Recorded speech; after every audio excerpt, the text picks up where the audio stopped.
Vocês sabiam que ter ovário policístico não é sinônimo de ter síndrome do ovário policístico? É isso mesmo. Pode ser que você tenha passado uma vida toda achando que não tem síndrome dos ovários policísticos, mas manifesta todos os sintomas e tem todos os critérios para o diagnóstico da SOP. E pode ser que você até acredite que tem síndrome do ovário policístico, mas na verdade não tem. Tem só ovários policísticos, porque não são a mesma coisa.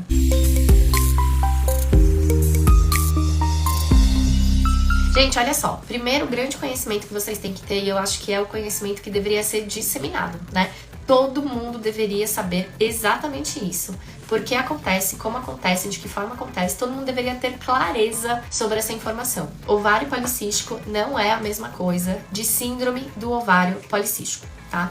Você pode ter só ovários policísticos, e isso não quer dizer que você tem um problema de saúde, né? Fazer ultrassom transvaginal, ultrassom de pelve, fazer qualquer exame de imagem e ter no laudo desse exame que você tem ovários policísticos, ovários de padrão policístico, ovários micropolicísticos, não quer dizer que você tem um problema de saúde. Não quer dizer que você precise fazer um tratamento e tampouco quer dizer que você vai ter um problema de saúde caso você não trate. Ao contrário do que muitas mulheres e muita gente imagina, você, dependendo do momento que você faz o seu ultrassom ou o seu exame de imagem, é completamente normal e esperado que venha no laudo ovários multifoliculares ou ovários policísticos. Por que isso? Porque em um determinado momento do nosso ciclo menstrual, que é chamada de fase folicular do ciclo, é o momento que o nosso corpo recruta folículos, amadurece esses folículos, para que se obtenha um óvulo no dia da ovulação. Já ouviram aquela frase? Muitos serão os chamados, mas somente um será o escolhido? Isso acontece todos os meses dentro da gente, lá no nosso aparelho reprodutor. O nosso corpo, ele seleciona e recruta muitos folículos,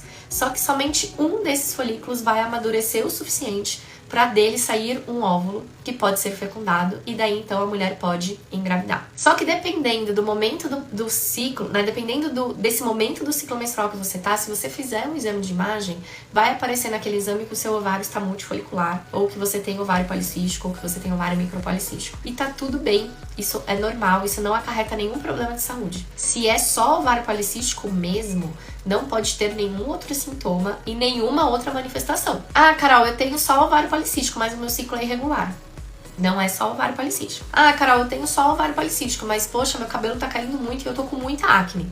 Não é só ovário policístico. Ah, eu tenho só ovário policístico, mas eu estou tentando engravidar há anos. Provavelmente não é só ovário policístico, tá? O ovário policístico, quando é só ovário policístico mesmo, não acarreta em nenhum sintoma, não traz nenhuma alteração, não traz nenhum sintoma, nenhuma manifestação. Se tem sintoma, se tem manifestação, se tem alguma outra alteração, é porque não é só ovário policístico. E aí, como que eu sei se eu tenho a síndrome do ovário policístico? Pois bem, para você ter síndrome do ovário policístico, você precisa percorrer um caminho para que esse diagnóstico aconteça da forma correta. E que caminho é esse? Primeiro, você tem que preencher 2 critérios usados para o diagnóstico. Existem 3 critérios. Desses 3, você tem que ter pelo menos 2. Então, ó, papel e caneta na mão, alguma coisa para vocês anotarem. Vocês vão fazer 3 quadradinhos, 3 linhas. No primeiro, vocês vão escrever assim: cistos nos ovários. Ou ovário policístico. Gente, ovário policístico, micropolicístico, cisto no ovário, ovário multifolicular, ovário com folículo retido, todas essas nomenclaturas querem dizer a mesma coisa, tá bom? Então, se em algum momento da vida você fez o seu ultrassom e deu lá ovário policístico, sem o uso de anticoncepcional, você vai fazer um xizinho nesse quadrado. Lembrando que, se hoje você não tem ovário policístico, mas você já teve em algum momento da sua vida, você pode assinalar esse quadradinho. No segundo quadradinho, na linha de baixo, vocês vão escrever ciclo irregular. Se em algum momento da vida, né, sem o uso de anticoncepcional, você manifesta o ciclo menstrual irregular, você vai fazer esse xizinho aí também. Só que o ciclo menstrual irregular, gente, não é você menstruar hoje com 28 dias, depois no mês que vem com 30, daí com 29, depois com 32, daí com 25. Isso não é ciclo irregular, tá? Isso é um ciclo menstrual normal de uma mulher humana que não é robô. Vai assinalar esse quadradinho aí do ciclo irregular aquela mulher que menstrua sem qualquer tipo de padrão. Então ela pode menstruar com 28 dias, daí ela menstrua com 40, aí ela fica um mês sem menstruar, no outro mês menstrua, aí fica 3, 4 meses sem ter ciclo, daí a menstruação aparece. Se esse ciclo é completamente sem padrão, é completamente irregular, você vai assinalar esse quadradinho aí do ciclo menstrual irregular. Lembrando que para avaliação de ovário policístico e para avaliação de ciclo menstrual, a gente precisa estar sem o efeito de medicamento. Mas vamos lá, terceira linha então. terceiro quadradinho, a gente vai colocar hiperandrogenismo. Esse hiperandrogenismo, você vai assinalar em duas situações. Ou se você tem alterações nos exames de sangue, então quando você faz exame de sangue hormonal, aparecem alterações, testosterona alta, dihidrotestosterona alta, androstenediona alta, progesterona baixa, estradiol, qualquer alteração dos nossos hormônios, sejam femininos, sejam masculinos, tá? Hiperandrogenismo, pela sua definição, quer dizer excesso de hormônios de característica androgênica, ou seja, hormônios de característica predominantemente masculinas, que são testosterona, androstenediona, dihidrotestosterona. A gente pensa muito na testosterona quando a gente fala em hiperandrogenismo, mas não é só esse hormônio que pode estar alterado. Inclusive, nas mulheres com SOP é extremamente comum ter testosterona dentro do nível normal. Algumas mulheres têm a testosterona até baixa, mas têm sintomas estéticos. E é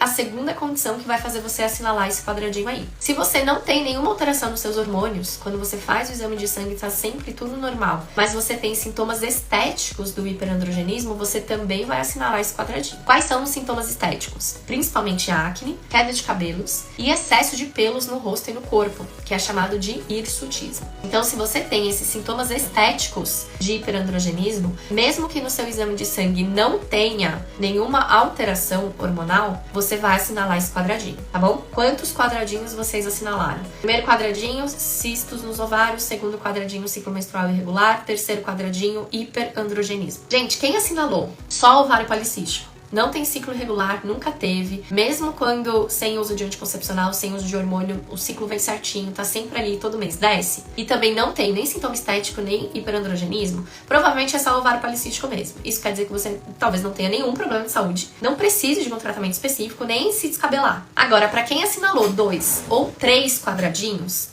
muito provavelmente se trata de síndrome do ovário policístico. Mas por que eu tô falando muito provavelmente? Porque o diagnóstico da SOP, ele não termina aí. Para você ter um diagnóstico correto da SOP, mesmo para quem preencheu os 3 quadrados, tá? Mesmo para quem tem os 3 critérios, o que vai acontecer? Vocês ainda têm que passar por uma triagem que exclua todas as doenças que se manifestam da mesma forma que a SOP se manifesta. Isso quer dizer que, mesmo tendo todos os critérios para o diagnóstico da síndrome do ovário policístico, a SOP só pode ser diagnosticada quando você exclui todas as doenças que têm sintomas e manifestações parecidas com as da SOP. E para a gente fazer essa exclusão das doenças parecidas com a SOP, a gente precisa passar por um médico endocrinologista que vai avaliar todas as nossas glândulas. Por quê? Existe uma doença chamada hiperplasia adrenal congênita na forma não clássica, traz exatamente os mesmos sintomas da SOP. É claro que ela é extremamente rara, mas ela existe. E a SOP é uma doença de exclusão, o que significa que a gente só pode diagnosticar a SOP, o médico só pode falar para você